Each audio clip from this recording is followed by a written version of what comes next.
Hello and welcome to another episode of Take a Bath with me. Today I'm going to be taking a Cleopatra bath. It's a new moon, and new moon for me is all about manifesting and calling in the things that I want in my life. And who doesn't want abundance and luxury? So the Cleopatra bath is just a perfect bath for this process. So come take a bath with me. Let me show you how I make my Cleopatra bath, and then let's do some tub talk around the new moon and manifestation. For the first time in a really long time, I don't have a bathtub in my master bathroom.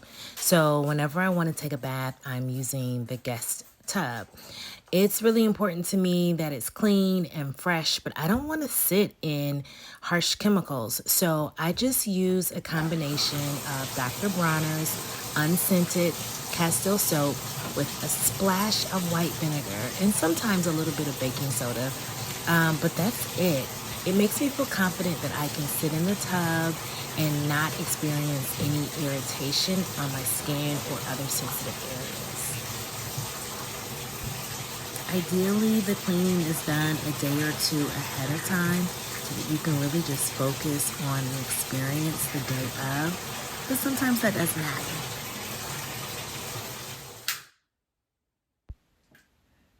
I like to set the mood by lighting a few candles, bringing flowers and things like that into the bathtub, and then dimming the lights to further set the mood.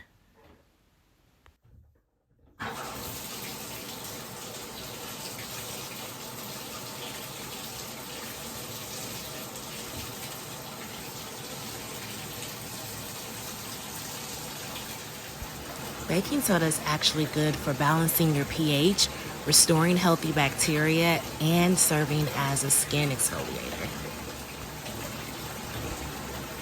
Next, we're going to add the milk, and all of the recipes that you're going to find online are going to tell you to use a cup or 2 cups of milk.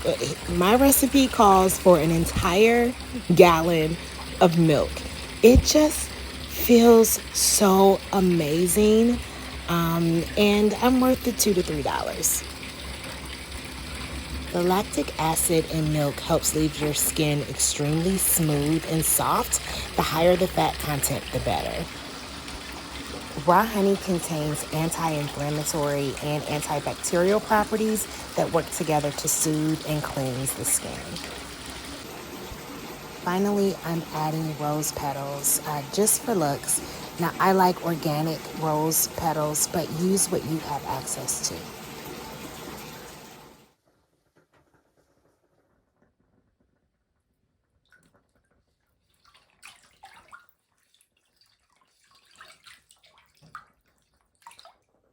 All right, time for Tub Talk.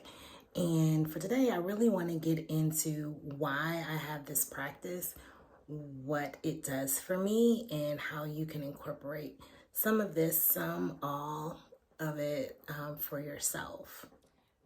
All right, so you may have never paid attention or never been taught this, but moon cycles actually affect nature and everything in it. The cycle of the moon can affect waves and water and even behavior. I definitely remember growing up and learning about how things get really crazy during a full moon.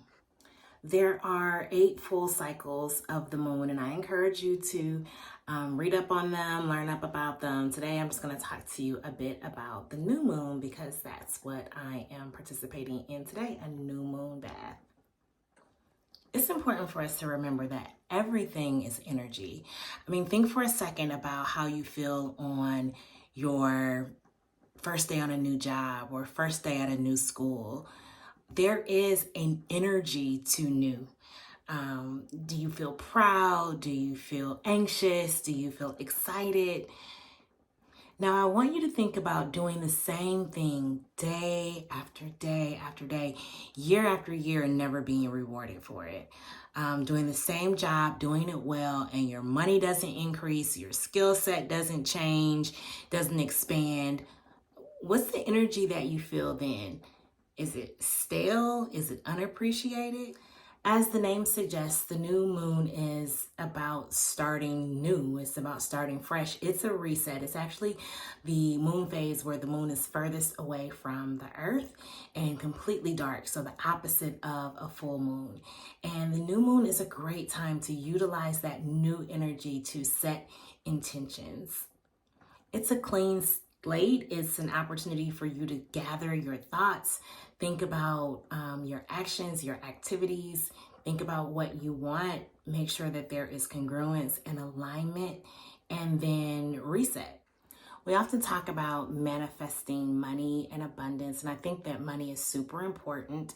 But as a mother and as a woman, there are a long list of things that I can think about manifesting. And manifesting for me is more about legacy. So, for example, I like to quote the Bible when I talk about manifesting and legacy. In Proverbs 13, it states clearly that good people will leave an inheritance to their grandchildren. So when I talk about legacy and manifesting and building generational wealth, to me, that's a spiritual assignment. When you're thinking about what you want to manifest, you want to be clear on the intentions and the goals surrounding it. How are you going to elevate yourself, your family, and your community with your manifestation? It may not be money that you should be looking to attract. It may be a home, it may be a business, it may be a job, it may be a relationship, it may be art. So because I know that water is a powerful conduit of energy, and because I'm focused on the new moon energy, I like to use a bath to hold and channel that new moon energy. And I love the Cleopatra bath because of all of its attributes. I love what it stands for. I love what it does to my body. And I love the mental space that it puts me in.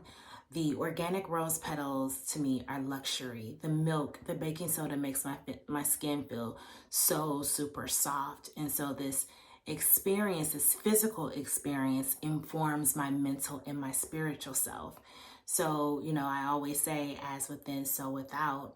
And so by nurturing my physical body, I am informing my spirit self who's having this physical experience.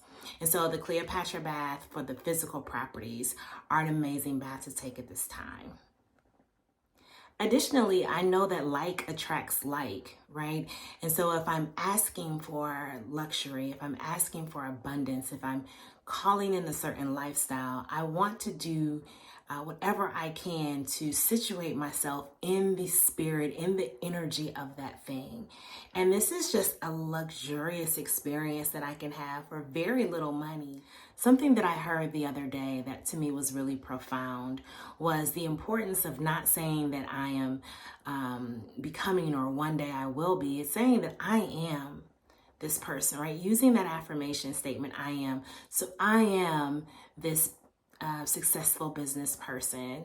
I am this powerful community leader. I am whatever is important to you. You may not see it on a day-to-day basis, but it's in your future, the future that you are working to build. So you are. You're not becoming, you are. You are in the future. The future you has already done it, right? And so I look for all kinds of ways to experience my future self today.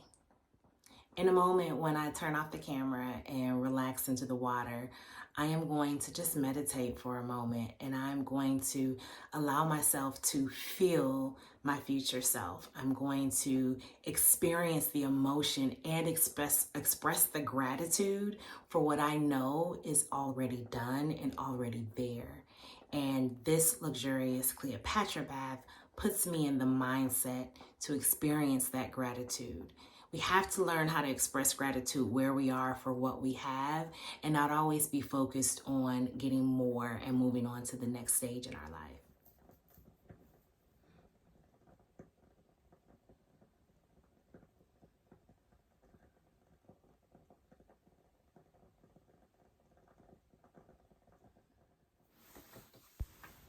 After a new moon bath, I get cozy on the couch or in the bed and I journal in future tense.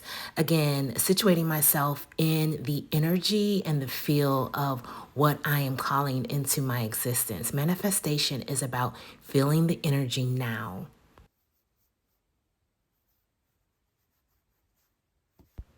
I'll also turn on one of my YouTube subscription videos and listen to some positive affirmation.